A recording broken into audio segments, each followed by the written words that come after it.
झूठ बोलो झूठ बोलो झूठ बोलो। सुबह से लेकर शाम तक झूठ बोलो, शाम से लेकर रात तक झूठ बोलो और रात से लेकर फिर सुबह तक झूठ बोलो। इतना झूठ बोलो कि लोग उसी झूठ में उलझ के रह जाएं, सच्चाई ढूंढते रह जाएं और जब तक सच का पता चले तब तक कुछ और नए का झूठ बोल दो, ताकि न हिसाब देना पड़े न सवालों का जवाब देना पड़े। जब व्यक्ति पद की गरिमा, अपनी नैतिकता, जिम्मेदारी, स्वाभिमान, मान, सम्मान सब कुछ त्याग देता है, दांव पर लगा देता है, तो उसके लिए लोगों को टोपी पहनाना, मूर्ख बनाना बड़ा आसान हो जाता है। वैसे तो ये बात कहने में मुझे बहुत शर्म आती है। शायद हिंदुस्तान में कभी ये कल्पना नहीं की गई होगी कि लाल किले के प्राचीर से कोई व्यक्ति इस कदर झूठी बातें करेगा और देश को टोपी पहनाएगा। आज की इस वीडियो में हम लंबी चर्चा करेंगे कि प्रधानमंत्री मोदी ने लगातार 12वीं बार लाल किले से अपने भाषण में कौन कौन सी विशेष बातें कही, उनके पीछे की सच्चाई क्या है, कौन कौन से सवाल उठ रहे हैं और आपके लिए ये जानना जरूरी क्यों है कि जो बोला जा रहा है वो सच से कितना दूर है। भारत के इतिहास में पहली बार किसी प्रधानमंत्री ने आरएसएस का नाम लिया है लाल किले से, मगर नाम लेने के साथ जो खेला इन्होंने किया है और इससे जुड़े हुए तमाम जो गलत बातें प्रस्तुत किए हैं वो अपने आप में बड़ा शर्मनाक है। आज के दिन स्वतंत्रता सेनानियों के अपमान की भी तमाम तस्वीरें मोदी सरकार की तरफ से सामने आई है। सेमीकंडक्टर को लेकर इन्होंने झूठी बातें प्रस्तुत की और तरह तरह की व्हाट्सएप यूनिवर्सिटी वाले षड्यंत्र की बात कर रहे थे और खुद आज इन्होंने लाल किले की प्राचीर से मुहर लगा दिया कि इनकी सरकार फेल है। किस मामले में फेल है अभी देखेंगे। कुल मिलाकर वीडियो में जितना आगे बढ़ते जाएंगे उतना कच्चा चिट्ठा आपके सामने खुलता जाएगा, इसलिए आखिर तक देखिएगा और ज़्यादा से ज़्यादा लोगों तक पहुंचाइएगा, क्योंकि आपको मालूम है कि गोदी मीडिया ये बात कभी नहीं दिखाएगा, बल्कि उनके झूठों में 4 और झूठ जोड़कर आपको जापानी टोपी पहनाएगा। लेकिन वो पहनाएगा पहनने का नहीं। पहली बार है तो चैनल को सब्सक्राइब करके घंटी बजा दीजिए, टन से लाइक और शेयर करना आपकी जिम्मेदारी है। ये सारे काम बिल्कुल फ्री हैं, यानी मुफ्त में आप इस चैनल को मजबूत कर रहे हैं, अपनी आवाज़ को मजबूत कर रहे हैं। इसके अलावा यदि हमारा काम पसंद आता हो तो इस क्यूआर कोड या फिर मोबाइल नंबर का प्रयोग करते हुए जो भी हो सके आर्थिक सहयोग भेजने का प्रयास जरूर करें, ताकि गोदी मीडिया के जहरीले प्रकोप को कम करने का हमारा ये प्रयास निरंतर चलता रहे। सबसे पहले आप सभी को स्वतंत्रता दिवस की ढेर सारी शुभकामनाएं, मगर ध्यान रखिएगा लगातार ये शुभकामनाओं का आदान प्रदान चलता रहे।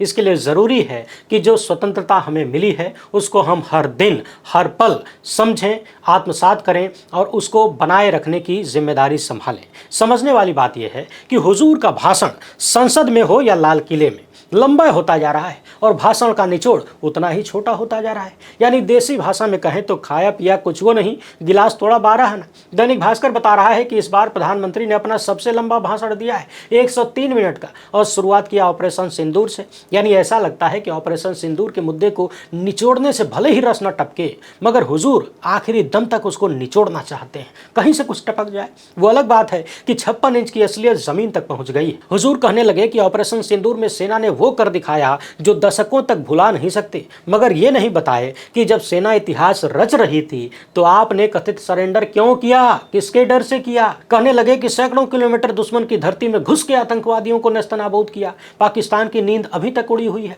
अब जरा ये बताइए कि पिछले एक हफ्ते में ही अगर हम देखें तो पाकिस्तान के सैन्य अधिकारियों से लेकर सरकार में बैठे तमाम लोगों ने, यहां तक कि वहां के प्रधानमंत्री ने भी भारत को लेकर उल्टी सीधी बातें कही हैं, धमकाने जैसी चीजें कही हैं, चेतावनी दी है। तो क्या ये सब ऐसे लोग करते हैं जिनकी नींद उड़ी हुई हो? और यदि आप सेना के पीछे छिपने की कोशिश कर रहे हैं प्रधानमंत्री, तो वही सेना जब नींद उड़ा रही थी पाकिस्तानियों की तो आपने ट्रंप के सामने लटकने का फैसला क्यों किया? और आज कह रहे हैं कि अगर हम आत्मनिर्भर न होते तो क्या ऑपरेशन सिंदूर इतनी तेजी से कर पाते? तो सवाल यह है कि अगर हम सच में आत्मनिर्भर हैं तो हमारे देश का फैसला विदेशी क्यों कर रहा है? डोनाल्ड ट्रंप कौन है? अमेरिका कौन है? भारत पाकिस्तान के बीच सीज फायर कराने वाला और उसका ऐलान करने वाला, क्या यह आत्मनिर्भरता की निशानी है या डरपोकाई का प्रमाण है? कह रहे हैं कि दुश्मन को पता भी नहीं चला कि कौन सा हथियार उन्हें खत्म कर रहा है। हालांकि अब तक ये नहीं बता पाए कि भारत के कौन कौन से हथियार खत्म हो गए। चीन ने पाकिस्तान को किस तरीके से मदद पहुंचाई, चीन का तो नाम नहीं ले पाते। सेना के तमाम अधिकारी तमाम खुलासे कर रहे हैं, मगर इनकी जबान से कुछ नहीं फूट रहा है। आज एक बार फिर से इन्होंने तगड़ा वाला झूठ बोला कि सेना को खुली छूट दिया था, जबकि हाल ही में सैन्य अधिकारियों ने खुलासा किया, बाकायदा पब्लिक के सामने बोला कि हमारे हमारे विमानों का नुकसान इसलिए हुआ क्योंकि सरकार ने यानी पॉलिटिकल लोगों ने हमारे हाथ बांध रखे थे। कहा गया कि देखो सेना, फला फला जगह पर हमला नहीं करना, वीडियो में बने रहिएगा, आगे एक से बढ़कर एक तगड़े वाले झूठ पकड़े गए हैं, अभी तो हल्का वाला चल रहा है। वैसे यहीं पर याद दिला दें, हिंदुस्तान ही नहीं बल्कि शायद दुनिया के इतिहास में पहली बार कोई सरकार इतनी बेशर्म, इतनी निर्लज्ज और इतनी बेहया हुई कि भरी संसद में रक्षा मंत्री ने कह दिया कि ऑपरेशन सिंदूर में हमारे किसी भी सैनिक का कोई नुकसान नहीं हुआ, जबकि कोई भी व्यक्ति अपना फोन उठाकर एक सेकंड में चेक कर सकता है कि किस तरीके से इस ऑपरेशन में हमारे सैनिकों ने शहादत दी है। पिछले दिनों कांग्रेस ने बाकायदा 10 लोगों की लिस्ट जारी की, शहीद परिवारों को बुलाया, उन्हें सम्मानित किया गया, उन्हें आर्थिक सहयोग दिया। खुद सेना के बड़े बड़े अधिकारी शहीद परिवारों से मुलाकात कर रहे हैं, मगर बेशर्म सरकार का रक्षा मंत्री संसद में खड़े होकर पूरी बेहयाई से कह देता है कि कोई शहादत नहीं हुई, और इस पर सब दांत भी चियारते हैं। और इस देश का गोदी मीडिया एक बार भी इस झूठ पर बात नहीं करता। एक और झूठ प्रधानमंत्री ने दोहराया कि खून और पानी एक साथ नहीं बहेगा। पहलगाम हमले के बाद पाकिस्तान का पानी रोकने की बात खूब चलाई गई, मगर हकीकत यह है कि वो पानी हम रोक ही नहीं सकते। रोकने के लिए 20-30 साल लगेंगे, क्योंकि इंफ्रास्ट्रक्चर की ज़रूरत होगी, तैयार करना होगा। मगर कहा जाता है कि भक्तों के दिल को बहलाने के लिए गालिब झूठ का ख्याल अच्छा है, तो चल रहा है। वैसे एक बात और आपको याद है कि नहीं, मैं बार बार कहता हूँ कि हुजूर जो कहते हैं वो कभी नहीं करते, मगर जो नहीं कहते हैं वो डेफिनेटली करते हैं। आज एक बार फिर से इन्होंने मंत्र दिया कि किसी की लकीर को छोटी करने में अपनी ऊर्जा न खपाएं, मगर जब से आए हैं तब से लगातार वही काम कर रहे हैं। कभी पंडित नेहरू की कब्र खोदते हैं, कभी इंदिरा गांधी की, तो कभी राजीव गांधी की। हर समस्या के लिए नेहरू को जिम्मेदार बता देना इनके खून में बस चुका है, और कह रहे हैं कि किसी की लकीर छोटी करने में ऊर्जा न खपाओ। तो साहब आप क्या करते हैं? वही कर करके तो आपने 11.5 साल निकाल दिया। एक बार फिर से भारत में बने उत्पाद यानी चीजों का प्रयोग करने की सलाह दी गई, मगर इतने दिनों से पूरा देश कह रहा है कि सबसे पहले आप तो छोड़िए विदेशी चीजों का प्रयोग करना, लेकिन उसका कोई जवाब नहीं है। जरा पता लगाइए, आज भी जो चश्मा, कलम, मोबाइल फोन, जूता, कपड़ा पहने थे वो सब कहाँ का बना हुआ है? जिस माइक में बोल रहे थे, जिस गाड़ी से आए थे, वो सब कहाँ की बनी हुई है? जरा पता लगाइए। जिस कैमरे में रिकॉर्डिंग करवा रहे थे वो कहाँ का बना हुआ है? पता लगाइए। इतना ही नहीं, हुजूर डॉक्टर भी बन गए। कहने लगे कि मोटापा एक समस्या है, तेल का प्रयोग 10% कम कर दीजिए घरों में। अब ये मत पूछिएगा कि अगर साहब को इतनी ही चिंता है देश के लोगों के स्वास्थ्य की, तो जिन दवा कंपनियों के खिलाफ शिकायतें हुई थीं, जिनकी फर्जी दवाएं पकड़ी गई थीं, उनसे इलेक्टोरल बॉन्ड में चंदा क्यों खाया? रामकिशुन यादव उर्फ रामदेव जैसा आदमी झूठ झपाट बोल के गोली बेच देता है, कुछ भी बेच देता है। कोरोना की दवाई बताकर कुछ भी बेच दिया, और उसमें मोदी सरकार के मंत्री शामिल होते हैं लॉन्चिंग में। तो क्या ये लोगों के स्वास्थ्य के साथ खिलवाड़ नहीं है? फर्जी दवाई बेचना, बताओ कुछ और, देव कुछ और। सोचिए, कोई आदमी बीमार है और वो किसी फ्रॉड बाबा की गोली इस भरोसे से खा रहा है कि वो दवाई है, बीमारी बढ़ती जाए, किसी का जीवन चला जाए, मगर हुजूर को खाली कमीशन चाहिए। आप कहेंगे कि कमीशन का क्या सबूत है आपके पास? तो हमारे पास कोई सबूत नहीं है। सबूत यही है कि किसी प्राइवेट आदमी की प्राइवेट कंपनी के प्रोडक्ट का प्रचार करने सरकार के लोग क्यों जाते हैं, और उस व्यक्ति के खिलाफ कोई कार्रवाई क्यों नहीं होती है, जब वो बार बार झूठ बोलकर धंधा करता है, उन बीमारियों के इलाज का दावा करता है जो लाइलाज है। अच्छा, ध्यान देने वाली बात यह भी है कि 5 नए ऐलान किए गए हैं।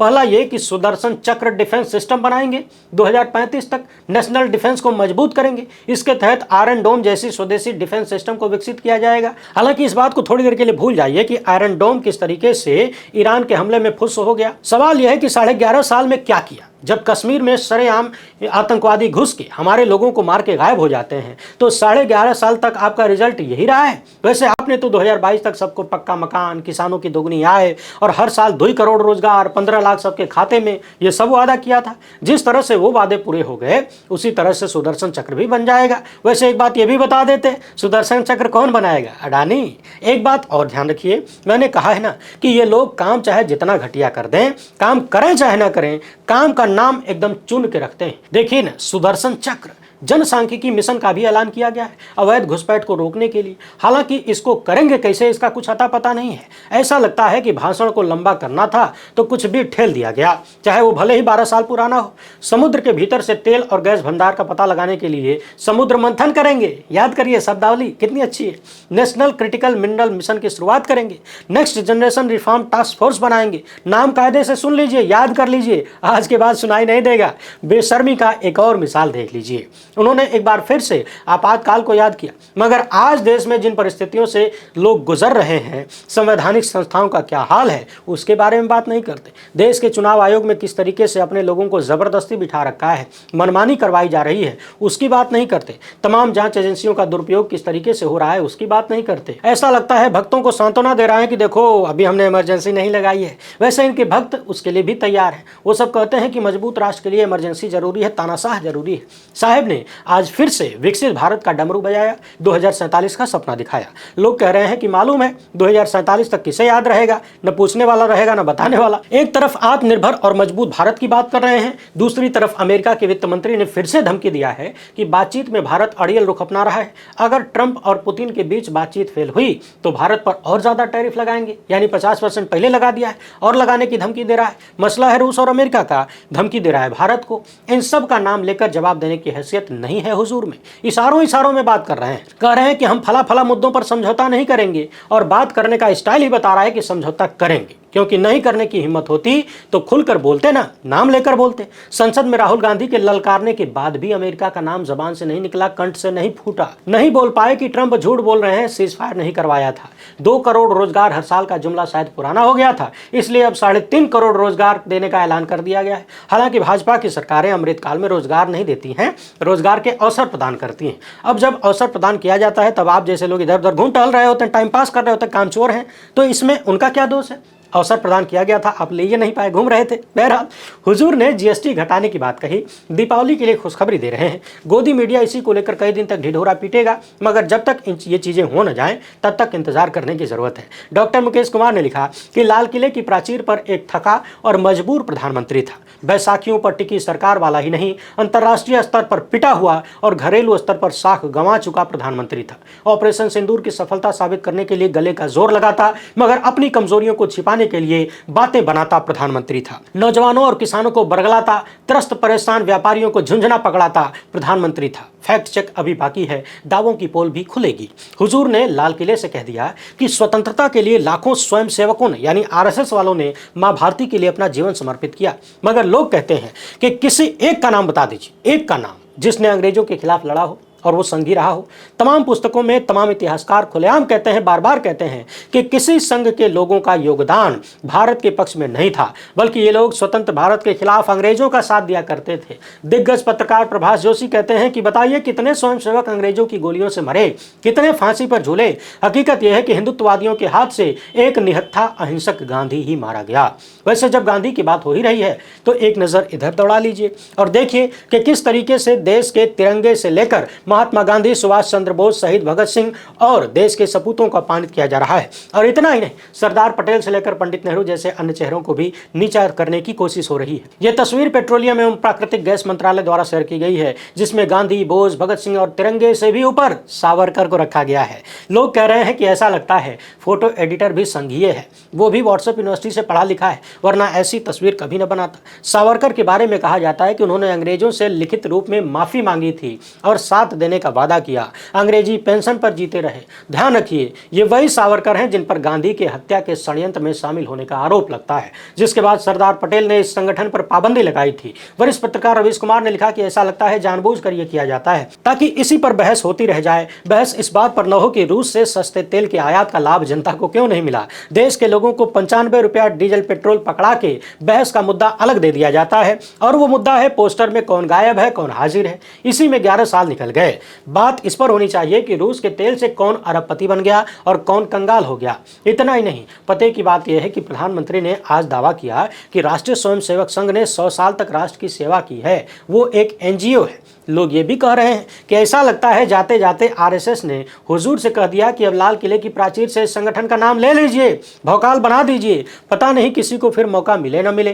प्रधानमंत्री ने आरएसएस को दुनिया का सबसे बड़ा एनजीओ कहा। अब लोग सवाल कर रहे हैं कि भारत में तो एनजीओ का रजिस्ट्रेशन होता है, उसका हिसाब किताब भी होता है, फिर आरएसएस किस टाइप का एनजीओ है जिसके रजिस्ट्रेशन को लेकर ही विवाद है। बार बार ये दावा किया जाता है कि इसका कहीं रजिस्ट्रेशन ही नहीं है। और जहां तक समर्पण की बात है तो लोग ताल ठोक कर पूछते हैं कि बताओ, एक भी संघी अगर इस देश के लिए शहीद हुआ हो? दूसरों को छोड़िए, आप किसी भी एआई टूल से पूछ लीजिए, वो भी कहता है कि संघ ने साल 2002 में पहली बार तिरंगे को अपनाया। वो भी दिल से अपनाया कि नहीं पता नहीं, लेकिन पहली बार फहराया 2002 में। बाकी आरएसएस के लोग समता और एकता की कितनी बात करते हैं, कितना काम करते हैं, ये बताने की जरूरत नहीं है। यहीं पर याद दिला दें, 25 साल तक आरएसएस जैसे हिंदुत्ववादी संगठनों में काम कर चुके एक व्यक्ति ने हाल ही में सरेआम कहा कि इस देश में साल 2003 से लेकर साल 2008 तक जितने भी आतंकवादी हमले हुए, यानी बम धमाके हुए, वो सब आरएसएस जैसे हिंदुत्ववादी संगठनों ने किया। मेरी अंतरात्मा जागी, मैंने कई बार रोकने की कोशिश की मगर रुका नहीं, इसलिए खुलासा कर रहा हूं। यानी इस देश में तोड़ने का काम, बम धमाके, लोगों की हत्याएं करने का काम इस तरह के हिंदुत्ववादी संगठन कर रहे हैं, और इसका खुलासा 25 साल तक इन्हीं संगठनों में काम करने वाला आदमी कर रहा है। तो प्रधानमंत्री क्या इन्हीं योगदानों की बात कर रहे हैं? वैसे इतना तो आप जानते ही हैं कि आरएसएस कोई एनजीओ वगैरह नहीं है, एक राजनीतिक संगठन है और खुलकर राजनीति करता है। आप हुजूर के झूठों का आकलन करिए, समझ नहीं आता कि लोग ऐसे ऐसे झूठ बोल कैसे लेते हैं जो अगले ही पल पकड़ा जाएगा। कहने लगे कि हमारे देश में सेमीकंडक्टर पर फाइल का काम 50-60 साल पहले शुरू हो चुका था, विचार 5-6 दशक पहले आया था, लेकिन इस विचार को गर्भ में ही मार दिया गया। जबकि ये अपने आप में एक बड़ा झूठ है, क्योंकि चंडीगढ़ में साल 1980 के दशक में ही सेमीकंडक्टर कॉम्प्लेक्स लिमिटेड स्थापित किया गया था, 1983 में के आसपास। आरएसएस के गुणगान पर वरिष्ठ पत्रकार दयाशंकर मिश्र लिख रहे हैं कि लाल किले की प्राचीर से पहली बार किसी प्रधानमंत्री ने आरएसएस का गुणगान किया है। गांधी को प्रणाम करने के तुरंत बाद गांधी की हत्या के आरोपी संगठन का गुणगान हिंदू राष्ट्र की ओर सबसे स्पष्ट घोषणा है। भारत का कौन सा अखबार इस पर संपादकीय लिखेगा? किस टेलीविजन एंकर की रगों में हम इस पर लहू दौड़ते हुए देखेंगे? वैसे आरएसएस की देशभक्ति को लेकर पत्रकार कृष्णकांत लिखते हैं कि सरदार पटेल ने श्यामा प्रसाद मुखर्जी को एक पत्र लिखा था, उसका एक अंश देखिए। सरदार पटेल लिखते हैं कि जहां तक आरएसएस और हिंदू महासभा की बात है, गांधी जी की हत्या का मामला अदालत में है और मुझे इसमें इन दोनों संगठनों की भागीदारी के बारे में कुछ नहीं कहना चाहिए, लेकिन हमें मिली रिपोर्टों के अनुसार इस बात की पुष्टि होती है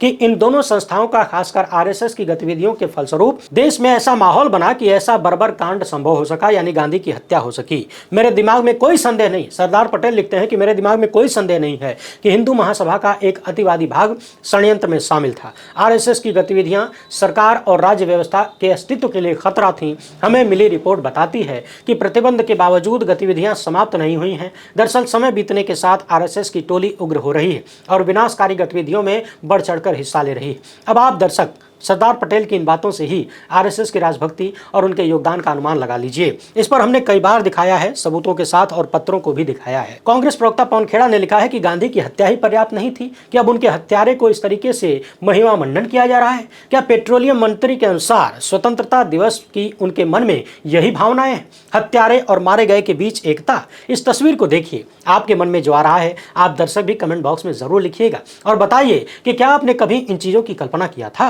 वरिष्ठ पत्रकार डॉक्टर मुकेश कुमार लिख रहे हैं कि अरे चौंकिए मत, इसके बाद महात्मा गोडसे आएंगे, महात्मा गांधी गायब हो जाएंगे, फिर गोलवलकर आएंगे, सुभाष चंद्र चले जाएंगे, अंत में नरेंद्र मोदी आएंगे, भगत सिंह चले जाएंगे। 2014 से जो यात्रा शुरू की गई है वो इसी दिशा में आगे बढ़ रही है। प्रधानमंत्री ने लाल किले से यह भी कहा कि घुसपैठिए देश की रोजी रोटी छीन रहे हैं, बहन बेटियों को निशाना बना रहे हैं, जमीनें कब्जा रहे हैं, डेमोग्राफी बदल रहे हैं, सामाजिक संकट पैदा कर रहे हैं। यानी वो खुद ही अपनी जबान से कबूल कर रहे हैं कि सीमाएं सुरक्षित नहीं है, देश सुरक्षित हाथों में नहीं है, बेहद कमजोर लोग हैं, उनका गृहमंत्री फेल है, उनकी पूरी सरकार फेल है देश की सीमा को सुरक्षा कर देने में। यानी 11.5 साल तक कुर्सी संभालने के बाद अपनी ही जबान से अपनी असफलताओं को कबूल कर रहे हैं। अब और कौन से सबूत चाहिए हुजूर के 56 इंची का? कांग्रेस नेता जयराम रमेश ने लिखा कि प्रधानमंत्री का भाषण बासी, पाखंडी, नीरस और चिंताजनक था। विकसित भारत, आत्मनिर्भर भारत, सबका साथ सबका विकास जैसे वही दोहराए गए नारे साल दर साल सुने जा रहे हैं, सुनाए जा रहे हैं, कोई ठोस नतीजा नहीं निकल रहा। Make in India, semiconductor chip का वादा अनगिनत बार किया जा चुका है, हर बार धूमधाम से, हर बार बिना परिणाम के ये वादा किया जाता है। दरअसल आज एक बड़े झूठ के साथ किया गया। किसानों की रक्षा की बात खोखली है, अविश्वसनीय लगती है, क्योंकि 3 कृषि कानून यही हुजूर लेके आए थे, एमएसपी अब तक नहीं कर पाए, लंबा चौड़ा भाषण देकर चले गए। और आज के इनके भाषण का सबसे चिंताजनक पहलू लाल किले की प्राचीर से आरएसएस का नाम लेना था, जो कि एक संवैधानिक धर्मनिरपेक्ष गणराज्य की भावना का खुला उल्लंघन है। ये अगले महीने प्रधानमंत्री के 75वें जन्मदिन से पहले संगठन को खुश करने की एक हताश कोशिश के अलावा और कुछ भी नहीं। 4 जून 2024 की घटनाओं के बाद यानी लोकसभा चुनाव के परिणामों के बाद प्रधानमंत्री पूरी तरह से कमजोर पड़ चुके हैं और मोहन भागवत की कृपा पर निर्भर हैं। चाहते हैं कि सितंबर में उनके रिटायरमेंट न हो, कार्यकाल का विस्तार हो जाए, इसलिए आरएसएस को खुश करने में लगे हुए हैं। प्रधानमंत्री आज थके हुए लग रहे हैं, जल्द ही रिटायर भी होंगे। वैसे आप दर्शक भी हुजूर का भाषण कहीं देख के, सुन के, पढ़ के बताइएगा कि क्या इसमें कुछ भी नया मिला है, कुछ भी आपके काम का मिला है, कुछ भी भरोसेमंद मिला है। वैसे कांग्रेस के लोग बारिश में भीगते हुए राहुल गांधी की राष्ट्रगान गाने की वीडियो फोटो खूब शेयर कर रहे हैं। उधर कांग्रेस अध्यक्ष मल्लिकार्जुन खड़गे छतरी लगाकर राष्ट्रगान पढ़ रहे थे। इन चीजों में कुछ भी वाहवाही जैसा नहीं है, कुछ भी बहुत बड़ा काम नहीं है, रॉकेट साइंस नहीं है। अरे पानी की बारिश हो रही है ना, आग का गोला तो थोड़ी बरस रहा है, मगर जब दिखावे का अमृतकाल चलता है तो हर किसी को दिखावे की लत लग जाती है। बहरहाल जैसा कि हमने पहले ही बताया, हुजूर ने अब तक का सबसे लंबा भाषण दिया, यानी सबसे लंबी फेंकम फांक मचाया। कुछ बिंदुओं पर हमने चर्चा किया है, इतने में ही आपको पता चल गया होगा कि हुजूर कितनी पुरानी और सड़ी गली बातें लेकर आए थे और कितना सारा झूठ बटोर के ले आए थे। आज उनका एक अथक प्रयास इस बात के लिए दिखा कि आरएसएस को खुश कर लें, क्योंकि पिछले दिनों मोहन भागवत ने कह दिया था कि 75 की उम्र होने पर रास्ता बदल लेना चाहिए, दूसरों को मौका देना चाहिए। इस वीडियो को ज्यादा से ज्यादा लोगों तक पहुंचाइए। अपनी राय कमेंट बॉक्स में जरूर लिखिएगा। पहली बार है तो चैनल को सब्सक्राइब कर लीजिए। हमसे जुड़ने के लिए बहुत बहुत धन्यवाद। जय हिंद।